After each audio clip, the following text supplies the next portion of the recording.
Hi, my name is Aditi Chatterjee. I am from Calcutta. I studied my BBA in Symbiosis, Pune, after which I was working with KPMG in Pune for 2 years in risk advisory, and then I was working in Ernst & Young for a year in Bombay in the fraud investigation team. During my assignments in KPMG and Ernst & Young, I came across a lot of labor practices which really bothered me, and I think I was very naive about how I dealt with it. But at that point of time, what I realized is that I did not have the correct perspective to understand or solve the problem. During my last year with Ernst & Young, I had actually started writing volunteer profiles for microloans for women empowerment, and I was doing this with Milap. And during that point of time, I somehow started to understand what the ground looked like, because I used to get data from them to write these profiles. As a result of which, what happened is by the end of that year, I took the decision to join the fellowship because I wanted some perspective about what the bottom of the pyramid looks like and how the people in the country actually live. And that is not something that I could properly see through the corporate lens, which is why I came into the fellowship. And it's been an amazing journey for 2 years. I think two of the biggest things that I realized during this process is that one is how important it is to reflect on yourself. You first bring about a change in yourself before you can try to bring about a change on the outside. And the second thing was while you're working to change something about yourself, you will realize that I realized, I'm not sure if you will, but I realized that it's very important to take initiatives that will sustain themselves. So to give you a small example, I think I never knew I had an entrepreneurial streak before the fellowship, and in the first process, one of the processes that we did was to set up a small learning lab in the middle of the slum. So that was my first project outside the school, and I set up a lab that ran for a year with the help of 3 volunteers and 50 children from the slum who wouldn't go to school, but they would come to the class because it was a very innovative curriculum where we would teach them with music and art and games. Secondly, what happened was, I think one of the most interesting aspects of the fellowship was the slum immersion process. So my process was in Mumbai, in the slums of Mumbai, and during that process I was living with a family where the girl, the 13-year-old old girl in the family, she had to drop out of school because her mother couldn't hold on to a job. She got pregnant for the 5th time, etc., etc.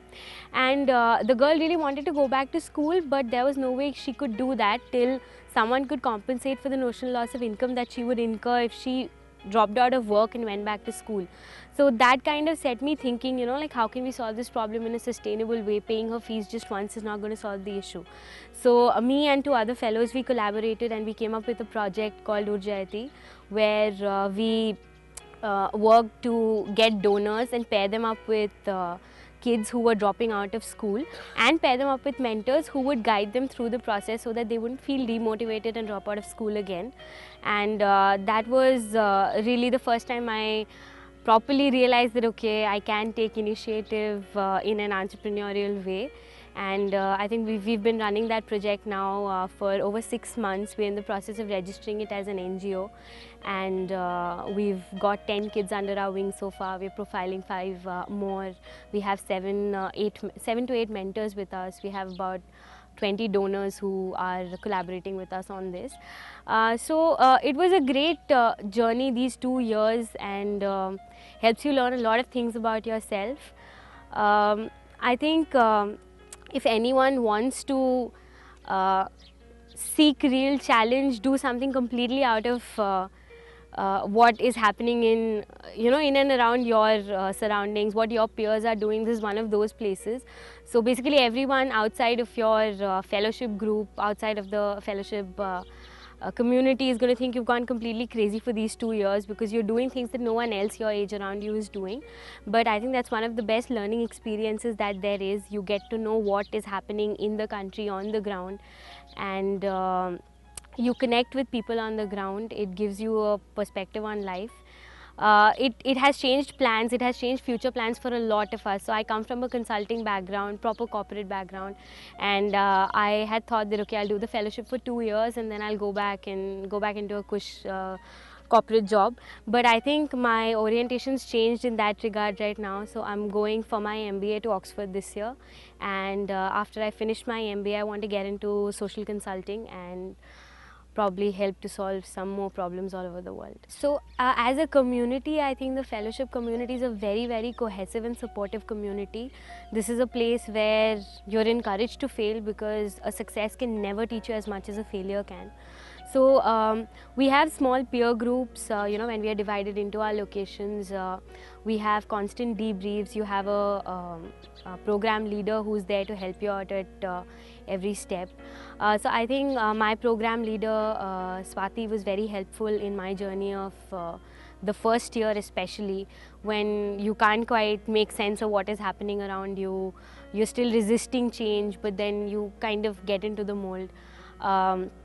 You can always seek help from other program leaders as well. So another program leader of ours, Hussein, helped us a lot in the self-reflective process. I think towards the end of the fellowship, you get a lot of help from the career management team. They connect you with the right kind of alumni. They connect you with the right kind of people you want to get in touch with once you're outside the fellowship. So it's very collaborative, it's very supportive, and you have a good place to grow. You have a very safe place to grow. So if you're in that state of mind where you're considering whether or not to give the Gandhi Fellowship a shot, I think the best thing to do is to give it a shot, because you will not regret this. This is something no one ever regrets in their life. It makes you a stronger person, and whatever profession you want to get into after this, give 2 years of your life to your country when you do not have a loan of an MBA on your head, when you do not have any financial liabilities in life, when you do not have a lot of family pressure on you just now. Take this time out, give the country 2 years, give yourself these 2 years to discover yourself, and then whatever profession you might want to go into, you can go there with a better understanding of the country, of the grassroots, of where you belong to. So for instance, we have people who are going for their higher studies in public policy, who are getting into the corporate sector from the CSR angle, or who are into journalism with a focus on the social sector, who are into activism with a focus on the social sector, who are into law. So there are no opportunities that close down for you after the fellowship.